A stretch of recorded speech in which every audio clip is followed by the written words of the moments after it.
Assalamualaikum murid-murid pandai. Hari ini kita nak main silap mata.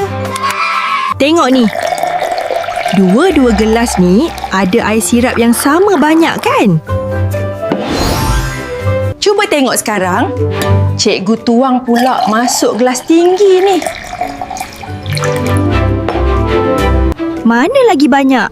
Yang tinggi ke yang rendah? Oh. Air tu tak bertambah pun. Cuma gelas tu kurus. Betul tu Adam. Cecair tetap sama walaupun berubah. Pandai Adam. Jom kita lihat silap mata yang kedua pula.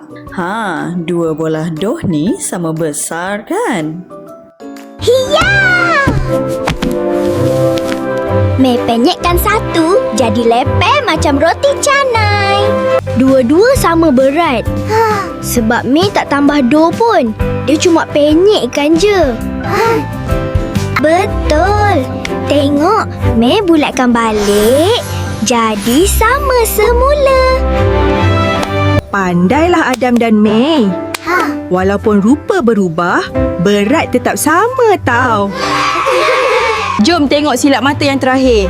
Barisan atas ada 5 biskut dan barisan bawah ada 5 biskut. Sama panjang kan? Sekarang cikgu jarakkan barisan bawah ni jauh-jauh.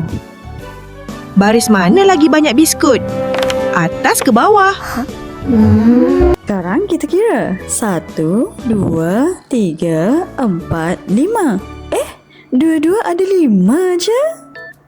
Ingat ya murid-murid pandai, jangan tertipu dengan mata. Susunan berubah, jumlah tetap sama. Itu namanya ketekalan. Bye murid-murid pandai.